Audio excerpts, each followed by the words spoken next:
শাহজালালে প্রবাসী লাউঞ্জ উদ্বোধন করলেন প্রধান উপদেষ্টা। পরবাসে পাড়ি দিয়ে দেশের জন্য মাসে মাসে রেমিটেন্স পাঠান বহু বাংলাদেশি।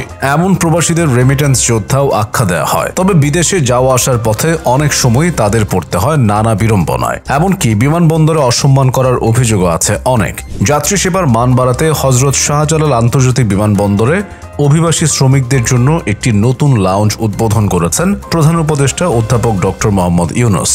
সোমবার তিনি এই লাউঞ্জের উদ্বোধন করেন। উদ্বোধনী অনুষ্ঠানে প্রধান উপদেষ্টা বলেন, আমাদের অভিবাসী শ্রমিকরা দেশের উন্নয়নে গুরুত্বপূর্ণ ভূমিকা পালন করছেন। তারা জুলাই আগস্টের গণ অভ্যুত্থানে বিশেষ অবদান রেখেছিলেন। আমরা তাদের প্রতি চিরকাল কৃতজ্ঞ।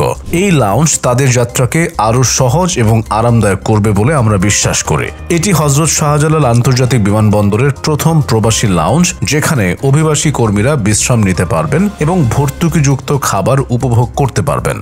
সুলভ মূল্যে খাবার পরিবেশনের জন্য এতে ভর্তুকি দেবে সরকার। অনুষ্ঠানে আইন ও প্রবাসী কল্যাণ উপদেষ্টা আসিফ নজরুল এবং আন্তর্জাতিক অভিবাসন সংস্থার উচ্চপদস্থ কর্মকর্তারা উপস্থিত ছিলেন। অধ্যাপক আসিফ নজরুল জন্মভূমির জন্য আত্মত্যাগ করা বাংলাদেশি অভিবাসী শ্রমিক এবং কোটি প্রবাসীর প্রতি গভীর শ্রদ্ধা জানান। প্রবাসী কল্যাণ ও বৈদেশিক কর্মসংস্থান মন্ত্রণালয়ের উপদেষ্টার একান্ত সচিব মোহাম্মদ সারোয়ার আলম জানান, বিমানবন্দরের ফুড কোর্টের সঙ্গে খোলা বসার জায়গাটি এখন এই বিশেষ লাউঞ্জ হিসেবে ব্যবহৃত হবে।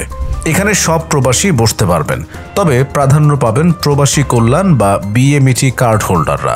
বাংলাদেশে নিযুক্ত IOM মিশনের ডেপুটি চিফ ফাতিমা নুসরাত গাজালি জানান, জাতিসংঘ বাংলাদেশি অভিবাসী শ্রমিকদের সহায়তা করতে লাউঞ্জটিকে স্পন্সর করেছে। তিনি বলেন, এটি মাননীয় প্রধান উপদেষ্টার একটি উদ্যোগ।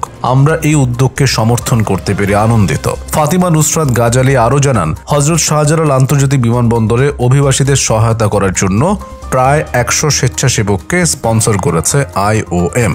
গত 8 আগস্ট অন্তর্বর্তী সরকার গঠনের পর প্রবাসী কল্যাণ ও বৈদেশিক কর্মসংস্থান বিষয়ক মন্ত্রণালয়ের উপদেষ্টা ডক্টর আসিফ নজরুল ঘোষণা দেন, বিমানবন্দরে মাসখানেকের মধ্যে মধ্যপ্রাচ্যগামী শ্রমিকদের জন্য স্পেশাল লাউঞ্জ করা হবে। এর পরিপ্রেক্ষিতে হযরত শাহজালাল আন্তর্জাতিক বিমানবন্দরে তৈরি হয়েছে প্রবাসী লাউঞ্জ। এ বিষয়ে হযরত শাহজালাল আন্তর্জাতিক বিমানবন্দরের নির্বাহী পরিচালক গ্রুপ ক্যাপ্টেন কামরুল ইসলাম খবরের কাগজকে বলেন, আমরা প্রস্তুত আছি।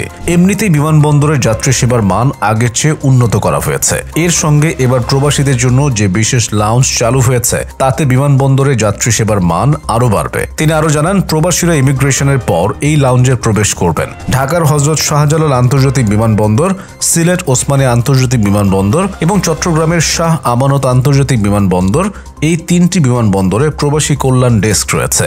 বিদেশগামী এবং বিদেশ ফেরত কর্মীরা এখানে বিভিন্ন ধরনের সেবা পেয়ে থাকেন। এছাড়া বিদেশ গমনেচ্ছুক কর্মী এবং ফেরত আসা কর্মীদের প্রবাসী কল্যাণ ডেস্ক থেকে জরুরি প্রয়োজনে পরিবারের সঙ্গে ফ্রি কল করার সেবা দেওয়া হয়। সঙ্গে বিদেশ থেকে আগত আহত, অসুস্থ ও মৃত কর্মী পরিবহনের জন্য ঢাকা ও চট্টগ্রাম বিমানবন্দর থেকে অ্যাম্বুলেন্স সার্ভিস দেওয়া হয়।